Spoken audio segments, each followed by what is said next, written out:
일단 1절부터 제가 대독합니다. 데오빌로여, 내가 먼저 쓴 글에는 무릇 예수께서 맹세하시며 가르치시기를 시작하신부터 그가 택하신 사도들에게 성령으로 명하시고 승천하신 날까지의 일을 기록하였노라. 그가 고난 받으신 후에 또한 그들에게 확실한 많은 증거로 친히 살아계심을 나타내사 40일 동안 그들에게 보이시며 하나님 나라의 일을 말씀하시니라. 사도와 함께 모이사 그들에게 분부하여 이르시되 예루살렘을 떠나지 말고 내게서 들은 바 아버지께서 약속하신 것을 기다리라. 요한은 물로 세례를 베풀었으나 너희는 몇 날이 못되어 성령으로 세례를 받으리라 하셨느니라. 그들이 모였을 때에 예수께 여쭈어 이르되 주께서 이스라엘 나라를 회복하심이 이때니까 하니 이르시되 때와 시기는 아버지께서 자기의 고난에 두셨으니 너희가 알 바 아니요 오직 성령이 너희에게 임하시면 너희가 권능을 받고 예루살렘과 온 유대와 사마리아와 땅 끝까지 이르러 내 증인이 되리라 하시니라. 이 말씀을 마치시고 그들이 보는데 올려져 가시니 구름이 그를 가리어 보이지 않게 되더라. 올라가실 때에 제자들이 자세히 하늘 쳐다보고 있는데 흰옷 입은 두 사람이 그들 곁에 서서 이르되 갈릴리 사람들아 어찌하여 서서 하늘을 쳐다보느냐. 너희 가운데에서 하늘로 올라가신 이 예수는 하늘로 가심을 본 그대로 오시리라 하였느니라. 제 아들이 감남혼이라 하는 산으로부터 예루살렘에 돌아오니 이 산은 예루살렘에서 가까워 안식일에 가기 알맞은 길이라. 들어가 그들이 유하는 다락방으로 올라가니 베드로, 요한, 야고보, 안드레와 빌립, 도마와 바돌로메, 마테와 및 알페의 아들 야고보, 셀로딘 시몬, 야고보의 아들 유다가 다 거기 있어 여자와 여자들과 예수의 어머니 마리아와 예수의 아우들과 더불어 마음을 같이하여 오로지 기도에 힘쓰더라. 모인 무리의 수가 약 120명이나 되더라. 그때 베드로가 그 형제들 가운데 일어서서 이르되 형제들아 성령이 다윗의 입을 통하여 예수 잡는 자들의 길잡이가 된 유다를 가르켜 미리 말씀하신 성경이 응하였으니 마땅하도다. 이 사람은 본래 우리 수 가운데 참여하여 이 직무의 한 부분을 맡았던 자라. 이 사람이 불의의 삭수로 밭을 사고 후에 몸이 곤두박질하여 배가 터져 창자가 다 흘러나온지라.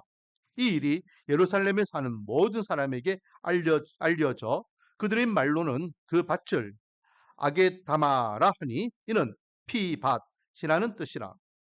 시편에 기록되었으되 그의 거처는 황폐하게 하시며 거기 거하는 자가 없게 하소서 하였고 또 일렀으되 그의 직분을 타인이 취하게 하소서 하였도다. 이러므로 요한의 세례로부터 우리 가운데서 올려져 가신 날까지 주 예수께서 우리 가운데 출입하실 때에 항상 우리와 함께 다니던 사람 중에 하나를 세워 우리와 더불어 예수께서 부활하심을 증언할 사람이 되게 하여야 하리라 하거늘 그들이 두 사람을 내세우니 하나는 바사바라고도 하고 별명은 유스도라고 하는 요셉이요 하나는 matti아라.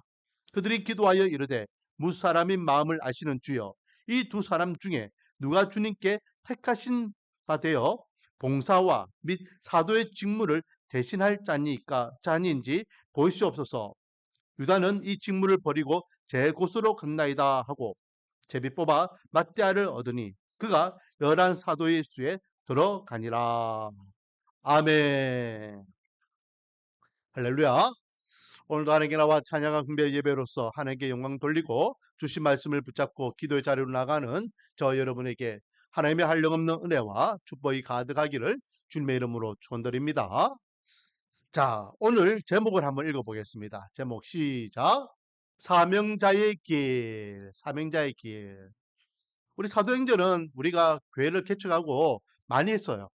작년에도 이 사도행전 우리가 말씀 묵상 시간에 했었죠. 벌써 제 기억으로는 우리 교회가 이제 올해 10년 차인데 사도행전만 벌써 5번째 하지 않나 생각됩니다. 너무나 많이 말씀을 나눴습니다. 너무나 잘 알고 있는 말씀이죠. 하지만 이 사도행전은 교회의 원형을 보여주는 곳입니다. 그렇기 때문에 교회가 가져야 되는 사명, 앞으로 저와 여러분이 달려가야 될 사명, 우리 말씀과 은혜교회가 2026년 동안 한 해 동안 감당해야 될 그 사명이 무엇인지를 이 사도행전 말씀을 통하여 다시 한번 재점검하는 시간이 되기를 소망합니다. 그런 의미에서 이 사명자라는 뜻을 좀 알았으면 좋겠어요. 사자는 부를 사자입니다. 명자는 무슨 명자일까요? 명자는요, 목숨 명자입니다. 목숨 명자. 그러니 이것을 좀 더 극단적으로 이야기하면 목숨을 다하여 부름받은 자로서의 사명을 감당하는 것이에요. 목숨을 다하여. 명령을 이야기하는 것이 아니에요. 내 목숨을 바친다는 겁니다. 날 부르신 일을 위하여 내가 목숨을 다하여서 그 일을 완수하겠다라는 엄청난 뜻이 이 사명이라는 단어 안에 있습니다. 그리고 이 사명을 감당하는 자를 향하여서 사명자라고 이야기하죠. 그렇다면 여러분, 이렇게 어마어마한 직무를 감당하는 데 있어서 아무나 하나님께 택하시겠습니까? 아무나 사명자가 될 수 있겠습니까? 교회만 다닌다고 다 사명자입니까? 아니라는 거예요. 오늘 본문을 통해서 사명자가 어떤 자가 진정한 사명자인지, 진정한 사명자가 되어야지 사명자의 길을 갈 수 있지 않겠습니까? 그래서 이제 2장부터 보면은 그 사명자들이 어떻게 사명자의 길을 가는지, 그 사명을 통해서 하나님 나라가 어떻게 확정되는지를 우리 보겠습니다. 오늘은 이 사명자의 길을 가기 위하여 우리가 갖춰야 되는 자격 두 가지를 생각해 보기를 원합니다. 먼저 1절부터 1절부터는 이 사도행전을 기록한 저자가 누구인지, 그리고 이 사도행전이 누구에게 쓰여진 편지인지를 먼저 밝히고 있습니다. 이 사도행전은요, 사도행전뿐만 아니라 신약성경 27권은 전체 다 무엇으로 이렇게 기록됐냐면 편지 양식으로 기록되어 있어요. 다 편지예요. 마태복음부터 시작해서 요한계시록까지, 물론 요한계시록은 묵시죠, 묵시. 그런데 요한계시록에 보니까 그 묵시를 예수님께서 어디에 보내는 묵시였습니까? 소아시아 7개에 보내는 편지다라고 말씀하고 있어요. 묵시이지만은 결국은 그것도 편지 양식으로 이제 우리가 그것을 적용해서 보면은 27권 전체는 다 편지 양식이다. 그러면 누가 누구에게 보낸지가 나와야 되겠죠. 그래서 여기 사도행전 1장에 보면은 데오필로여 내가 먼저 쓴 글에는 이라고 되어 있어요. 그러니 이 편지를 받는 사람은 나와 있습니다. 데오필로라는 사람에게 지금 이 편지를 쓰고 있다라는 것을 알 수 있고, 먼저 쓴 글이라는 것은 이 편지는 두 번째 편지라는 것을 알 수 있죠. 그러면 이 두 번째 편지는 어떤 편지냐? 첫 번째 편지는 어떤 편지냐? 누가복음 1장 3절에 보면은 그 답을 알 수 있습니다. 제가 한번 읽어볼게요. 누가복음 1장 3절에 그 모든 일을 근원부터 자세히 미루어 살핀 나도라는 것은 이 편지를 누가복음을 기록한 저자를 이야기합니다. 저자도 데오빌로 각하에게 차례대로 서 보내는 것이 좋은 줄 알았노니 라고 하며 예수님에 대한 행적을 누가도 데오빌로 각하에게 보내는 것이 좋은 줄 알고 라고 밝히고 있는 말씀이 누가복음 1장 3절이에요. 여기에서 누가라는 사람이 데오빌로에게 썼다라는 것이 나와 있죠. 그러므로 많은 학자들이 이 사도행전도 데오빌로에게 쓴 편지이고 두 번째 편지이기 때문에 누가복음이 첫 번째 편지, 그리고 사도행전 두 번째 편지, 또 이 편지를 기록한 저자는 누가다라고 추측을 합니다. 그리고 1, 2절을 보면은 이제 누가복음의 내용이 나와 있죠. 예수께서 행하시며 가르치시기를 시작하신부터 그가 택하신 사도들에게 성령으로 명하시고 승천하신 날까지의 일을 기록하였노라라고 하며 누가복음을 한마디로 이야기하면 예수님의 행적과 예수님의 가르침과 그리고 제자들에게 마지막 명령하셨던 그 말씀과 함께 승천하신 장면까지 기록했다라는 겁니다. 그리고 이 사도행전은 그 이후에 하나님의 나라가 어떻게 확장되는지를 데오빌로 각하에게 내가 알리고자 쓴다라는 의미로 지금 이 사도행전이 전개되고 있습니다. 자, 오늘 사명자에 대해서 생각해 본다 했죠. 사명자에 대해서 이야기할 때에 사명자는 두 가지 조건이 있습니다. 아무나 사명자가 될 수 없다 했습니다. 먼저는요, 사명자가 되기 위해서는 예수님을 인격적으로 만나야 됩니다. 내가 누구를 믿고 있는지, 이분이 누구인지, 믿는 믿음이 무엇인지, 믿음의 결과가 무엇인지, 그런 거 다 아무것도 모르고 그냥 왔다 갔다 하는 인생은 아무 의미가 없습니다. 그래서 오늘 본문에 보면 3절에 보니까 그가 고난 받으신 후에 또한 그들에게 확실한 많은 증거로 친히 살아계심을 나타내사 40일 동안 그들에게 보이시며 하나님 나라의 일을 말씀하시니라 라고 하시면서 예수님께서 뭐 하신 후에 고난 받으신 후에 고난 받았다는 것은 어떤 고난을 이야기하죠? 바로 십자가의 고난을 이야기합니다.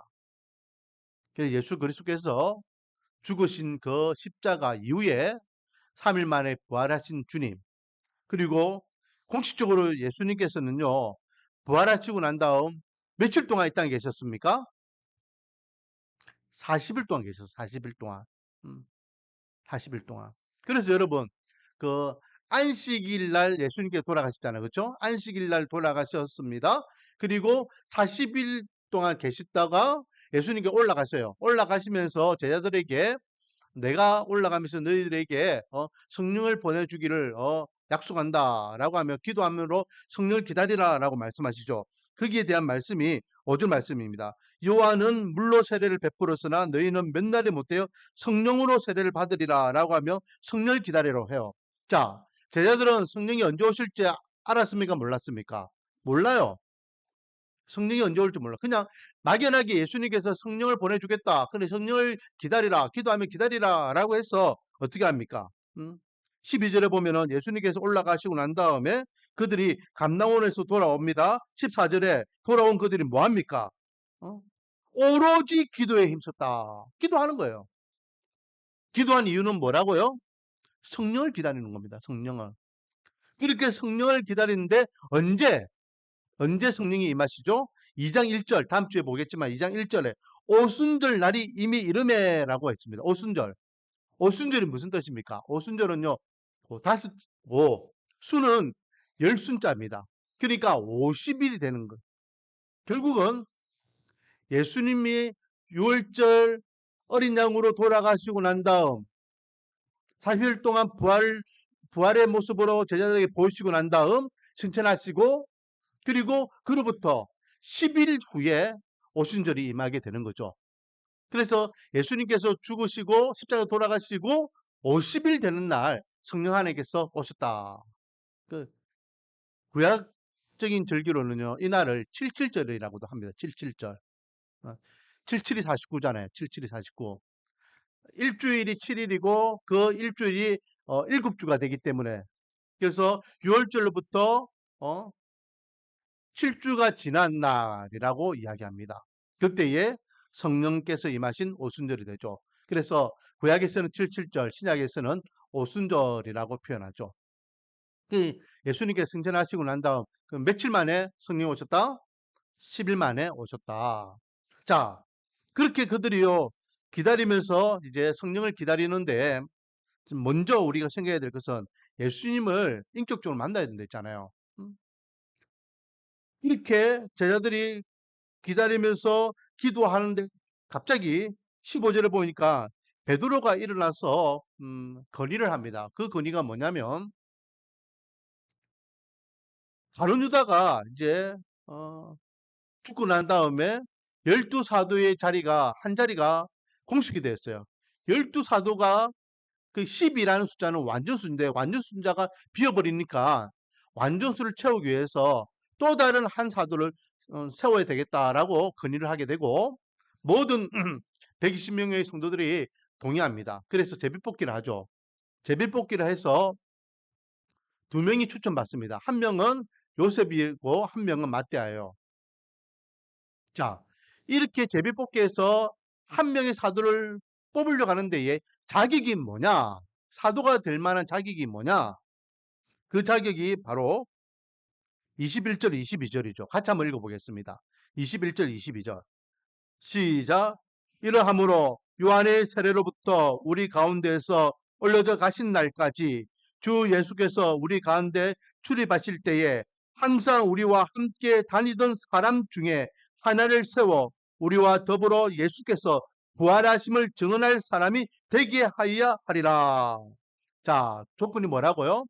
세례 요한의 세례부터 예수님께서 죽으시고 부활하셔서 천국 올라가실 때까지 모든 것들을 다 함께 했던 인물. 제가 저번에도 한번 언급했지만은 예수님의 제자도의 구조는요. 제일 첫 번째는 예수님의 최측근 3명의 사도가 있습니다. 그렇죠? 베드로와 야고보와 요한. 이 3명의 사도는요. 예수님께서 어디 가실 때에 마지막 3명 부를 때는 이 3명 항상 같이요. 그리고 우리가 잘 알고 있는 12사도가 있습니다. 이 12제자. 직접 예수님께서 임명까지 하셨잖아요. 그리고 그 다음에 제자들이 70명 사도.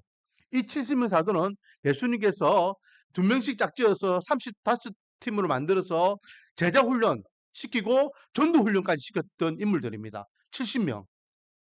그리고 그 다음에 120명의 제자들. 이 120명의 제자들은 예수님이 승천하시고 난 다음 초대교회의 원형이 되는 다락방에서 함께 기도함으로 예수님의 그 명령을 순복하고 성령을 기다렸던 인물들이죠. 그리고 더 나아가서는 500명의 형제들. 예수님께서 40일 동안 부활하시고 난 다음에 활동하실 때에 500명의 형제들이 그 모든 것들을 정인이 되었습니다. 그래서 사도 바울이 500명이 예수님의 부활을 봤고 지금도 예수님의 부활을 본 사람들이 우리 중에 있다라고 이야기하죠. 예수님의 제자 구성이 이렇게 됩니다. 3명, 12명, 70명, 120명, 500명. 그 외에 그냥 따라하는 사람들도 엄청나게 많았어요. 그 중에 오늘 본문에 비춰보면은 120명이 모이는 가운데에서 이 120명들 가운데 2명을 선출하기, 추천받아서 그 중에 1명을 이제 선출하게 되는데 자격이 뭐라고요? 예수님께서 누구인지 처음부터 함께 했던 자, 예수님의 가르침을 받았던 자, 예수님이 행하셨던 모든 것, 표적과 기사를 일으키고 그리고 십자가에 돌아가셨고 또 3일 만에 사망 권세 이기시고 부활하셨고 하늘에 승천하시는 그 모든 것을 경험한 자. 왜 그럴까요? 왜? 예수님을 인격적으로 만나지 못하면 무슨 일이 있을까요? 카드라가 되는 거예요. 카드라. 나는 직접 만나지 못했지만은 예수님이 그런 인물이라 하더라. 예수님께서 그때 그런 말씀을 하셨다고 하더라. 예수님께서 그런 기적도 행하셨다고 하더라. 이거는 뭐예요? 100% 확신이 아니에요. 왜? 건너뛰는 그 정의는 사명자는 100% 확신을 가져야 됩니다. 100% 확신을 가져야지 내 목에 칼이 들어와도 굴하지 않는 거예요. 확신이 없는 데에 내 목에 칼이 들어오면 그럴 수도 있고 안 그럴 수도 있고 하더라. 난 잘 모르겠는데 그렇게 하더라. 라고 하면서 얼버무리면서 이렇게 자기 입장을 허지부지하게 만들 수도 있다는 거죠. 사명자는 그러면 안 되는 거예요. 사명자는 목숨을 던질 수 있는 그 사명을 지키기 위해서 맡겨진 그 업무를 완수하기 위해서 묵묵히 그 자리를 지킬 수 있는 자가 되어야 되고 그러기 위해서는 예수 그리스도가 누구인지를 확실하게 경험해야 된다라는 겁니다. 오늘날 우리도 마찬가지입니다. 오늘날 우리도 교회를 다니면서 예수님을 못 만난 사람들이 있어요. 세상에서 가장 불쌍한 사람 중에 아마 교회는 열심히 다니는데 예수님을 못 만난 사람일 거예요. 교회는 열심히 다니는데. 왜? 그 사람들은 우리가 똑같이 예수님을 만난 사람과 똑같이 줄 성수를 하기 때문에 뭐 주말에 가족들하고 또 개인 취미를 하고 자기 하고 싶은 일을 하는 것을 다 포기하고 교회 와서 열심히 일하고 헌신하고 봉사하고 했잖아요. 안 믿는 가족들 앞에서 믿는 그 어떤 종교적인 관습 때문에 서로 갈등도 일으키고 음, 나름대로 열심히 하는데 예수님을 못 만난 사람은 주여 주여 하지만은 내가 보통 너를 모른다라고 주님께서 그 사람을 모른다고 외면해 버리면 그 사람은 정말로 얼마나 난처하겠습니까? 여러분, 우리가 교회 다니는 이유가 무엇이죠? 바로 천국 가기 위해서잖아요. 천국 가기 위해서는 먼저는 예수님을 만나야 됩니다. 예수님께서 누구이신지, 예수님이 행하신 그 행함이 어떤 행함인지, 예수님의 가르침이 어떤 가르침이신지, 예수님께서 약속한 그 약속이 무엇인지를 확고하게 믿고 그 믿는 믿음을 가지고 살아가야지만 진짜 사명자의 길을 갈 수 있음을 믿으시기 바랍니다. 초대교회 성도들은 그랬어요. 우리가 요즘 새벽마다 베드로 전서를 말씀 나누고 있지만은 로마의 황제가 얼마나 극심하게 핍박을 하는지 모릅니다. 제가 누차 이야기했잖아요. 네로 왕은요, 우리가 볼 때는 네로 왕이 그렇게 허술한 왕처럼 보이죠. 미치광이처럼 보이죠. 아닙니다. 로마는요, 로마 정치는 황제 중심의 나라가 아니었어요. 로마는 원탁, 원로 중심이었어요. 왕은 허수아비예요. 그런데 로마 황제가 강력한 왕권을 가지고 대제국을 이렇게 진두지휘하게 만든 장본인이 바로 네로 왕이에요. 원로들이 그 강력한 외압을 다 무너뜨리고 왕권을 세운 인물이에요. 보통 똑똑한 인물이 아닙니다. 보통 인물이 아니에요. 그런데 그 네로가 말년에 왜 미칩니까? 누구 때문에 미쳤을까요? 예수쟁이들 때문에 미친 거예요. 자기가 권세를 누리고 부를 누리고 절대적인 제국의 황제로서 부족함이 없는 데에 모든 나라와 민족이 자기 앞에 굴복하고 원로들이 자기 말 앞에 순종하기 시작했는데 자기 말에 자기가 이야기하는 권세 앞에 굴복하지 않는 무리들이 있더라는 거죠. 그 무리들이 누굽니까? 바로 예수쟁이들이에요. 그래서 그들을 잡아서 어떻게 합니까? 어? 사저굴에도 넣어보고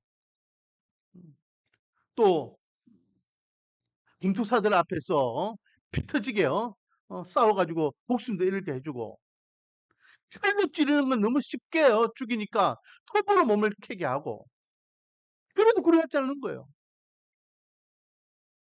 온몸에 육청을 발라가지고 밤새도록 로마시를 환하게 사람의 몸을 태우면서 그렇게 밝히고 여러분 내 몸이 칼로 이 톱을 이렇게 켜일 때에 비명 소리가 나야 되잖아요. 맥수들이 이빨과 발톱을 막 핥힐 때에 비명 소리가 나요. 잘못했습니다. 그걸 외쳐야 되잖아요. 몸에 불이 막 붙어가지고 내 몸을 타고 막 이렇게 할 때에 소리 내려고 애원해야 되잖아요. 너는 그걸 원했습니다. 이놈들 이제 나한테 굴복하는구나. 이제 내 밑에 순종하겠구나. 그런데요 놀라운 게 이렇게 비참하게 처절하게 죽어가는 그 초대교회 성도들의 입에서 용서해 주세요. 잘못했습니다. 예수 그리스도를 부정하고 부인하고 그런 소리가 아니라 주님 이제 주님 앞에 갑니다. 마라나타 주님 어서 오시옵소서. 주님을 기다리며 주님을 사모하며 더욱더 주님을 찬양하는 소리가 흘러넘치더라는 거죠. 그래서 네로가 미친 거예요. 저 인간들이 자기의 의도와는 완전히 다르게 저렇게 고문을 당하고 저렇게 핍박을 당하고 저렇게 죽음을 당하면서도 자기에게 손 내미지 않고 오히려 자기들의 왕 하나님을 향하여서 자기들의 주 예수님을 향하여서 찬양하는 그 모습을 보고 네로가 제정신이 아니었죠. 결국은 어떻게 합니까? 로마시에 불을 질러버리잖아요. 로마시에. 그리고 그 모든 본인을 예수쟁이들이 했다라고 그 모든 것들을 덤태기에 씌워서 로마 사람들로부터 핍박의 원흉이 되게 하게 되는 것을 보게 됩니다. 여러분, 사명자가 아무나 사명자가 되는 게 아니에요. 인격적으로 예수님을 만났기 때문에 예수님을 포기할 수 없는 겁니다. 지금도 2026년 지금도 이와 똑같은 일이 세계 곳곳에서는 많이 일어나고 있습니다. 이슬람권 안에서도 많이 일어나고 있습니다. 공산권 안에서도 많이 일어나고 있습니다. 북한의 지하교회에서 이렇게 죽어가는 성도들이 얼마나 많은지 모릅니다. 그들이 그렇게 죽어가면서도 그 죽음을 두려워하지 않는 이유는 무엇일까요? 예수님을 인격적으로 만났기 때문에 그래요. 예수님이 정말 나의 주 나의 하나님이시고 예수님의 십자가의 보혈의 피가 나를 구원해 주신 은혜임을 그들은 믿기 때문에 그들은 그렇게 기뻐하며 순교당하는 것입니다. 우리는 어떻습니까? 우리 정말로 예수님을 인격적으로 만났습니까? 예수님을 인격적으로 만났다면은 주를 위하여 살고 주를 위하여 죽는 인생이 될 수 있습니까? 목숨보다도 더 중요한 것이 어디 있습니까? 주를 위하여 죽겠다라고 호언장담하지 마십시오. 베드로가 호언장담했잖아요. 내가 주를 위하여 죽겠습니다. 여기 있는 다른 사도들은 다른 제자들은 다 주님을 배반하고 도망간다 할지라도 저는 주와 함께 죽겠습니다. 주수맹세합니다. 언제요? 예수님께서 잡히시기 불과 몇 시간 전에 요한아, 네 마음은 가상하지만 네 좀 있으면은 닭 울기 전에 네 나한테 3번 부인한다. 예수님을 면전에서 예수님을 부정하고 부인하는 베드로의 모습을 우리는 보게 됩니다. 인격적으로 주님을 만나지 못하면 그래요. 교회만 왔다 갔다 하고 해서 그게 다 신앙인이 아닙니다. 우리는 정말로 인격적으로 주님을 만났습니까? 정말로 주님을 믿음으로 고백하고 있습니까? 정말로 주님을 인격적으로 만난 사람을 주님께서는 마지막 이때에 하나님의 영광을 위하여 들을 사용하실 줄 믿습니다. 오늘 본문에 보니까요. 인격적으로 주님을 만나지 못한 사람이 있어요. 그 인물이 누굽니까? 15절부터 20절까지 내용에 바로 가룟 유다를 베드로가 언급하고 있죠. 누구보다도 이 가룟 유다는요. 예수님을 잘 안다고 할 수 있는 인물이에요. 왜? 예수님의 12 제자 중에 한 명이었잖아요. 3년 동안 예수님과 함께 동고동락했습니다. 예수님의 말씀을 들었습니다. 예수님의 표적과 기사를 경험했습니다. 그런데 인격적으로 주님을 만나지 못한 가운데에 따라만 다니는 인생이니까 결국은 어떻게 합니까? 예수님을 배반 배신하잖아요.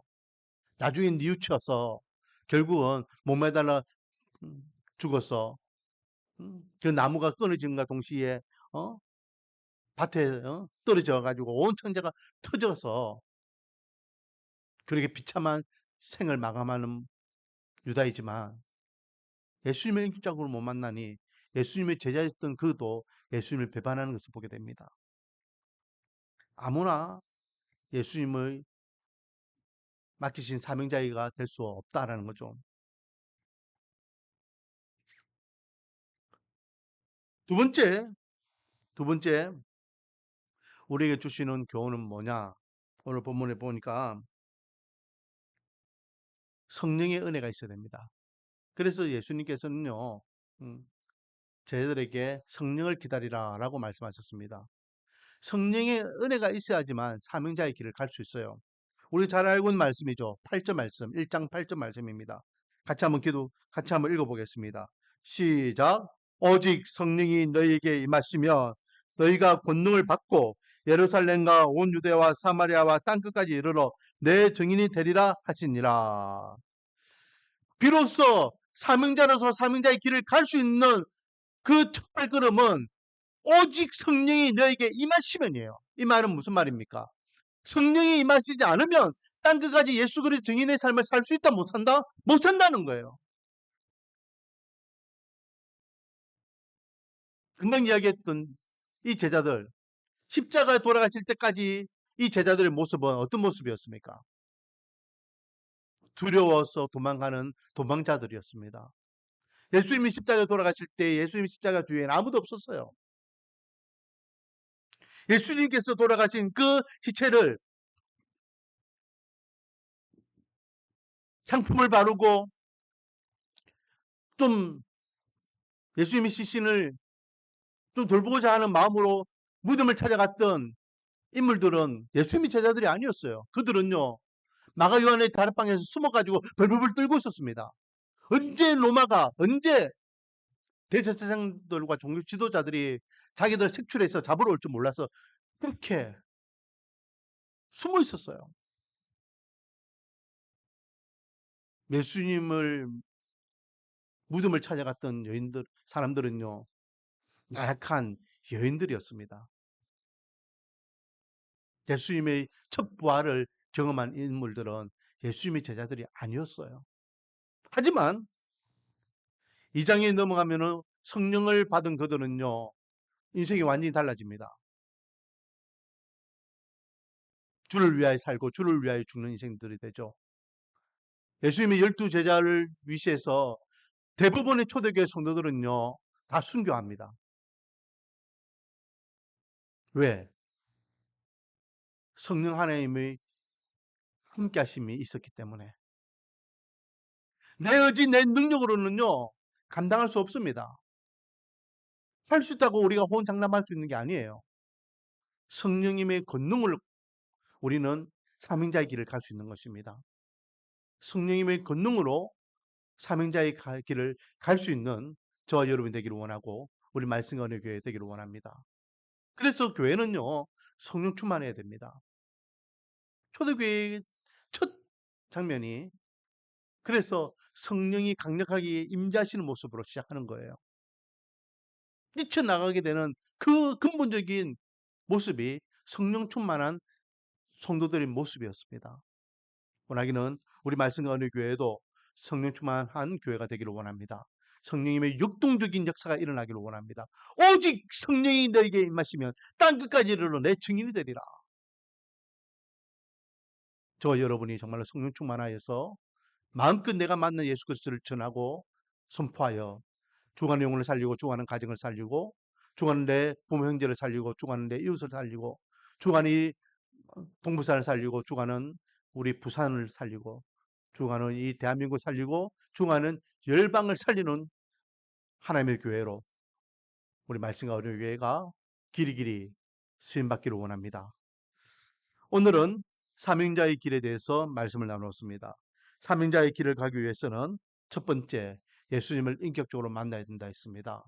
아는 것과 인격적으로 만나는 것은 차원이 다르죠.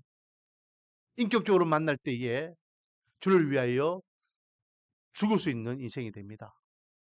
그리고 사명자가 되기 위해서는 성령의 임자심을 경험해야 됩니다. 내 뜻, 내 방법, 내 노력으로 감당할 수 있는 길이 아닙니다. 성령의 권능으로 감당할 수 있습니다. 그래서 사도행전 교회가 성령 충만, 말씀 충만, 은혜 충만한 가운데에 사명자의 길을 온전히 감당했던 같이 우리 말씀과 은혜 교회가 성령 충만, 말씀 충만, 은혜 충만한 가운데에 이 마지막 때에 세우신 교회로서 그 사명을 온전히 감당하는 하나님의 교회가 되며 또 저와 여러분이 되기를 주님의 이름으로 축원드립니다. 아버지 하나님, 하나님께서 우리를 부르셨습니다. 이 부름에 합당하게 쓰임받기를 원합니다. 이 부름에 합당하게 쓰임받기 위해서는 먼저 예수 그리스도를 온전히 믿어야 되겠습니다. 예수 그리스도가 누구인지 온전히 경험해야 되겠습니다. 지식적으로만 또한 습관적으로만 형식적으로 종교적으로만 예수 그리스도를 아는 것이 아니라 인격적으로 주님을 만나기를 원하며 인격적으로 나의 주 나의 하나님을 고백하기를 원합니다. 그리고 성령 하나님의 임재하심이 성령의 권능을 통하여 우리가 어떻게 살아야 될지 성령 하나님의 인도하심에 순복하며 나가기를 원합니다. 내 의지 내 노력으로는 언제든지 무너질 수밖에 없고 뒷걸음질 칠 수밖에 없습니다. 하지만 성령 충만할 때에는 세상이 두렵지 않습니다. 세상의 권세가 두렵지 않습니다. 주를 위하여 살고 주를 위하여 죽는 인생 될 줄 믿습니다. 우리 말씀과 은혜 교회가 이 마지막 때에 하나님께 세우신 교회로서 그 사명을 온전히 감당할 수 있도록 사명자의 길을 갈 수 있도록 은혜와 복을 다하여 주시옵소서. 예수님의 이름으로 기도드립니다.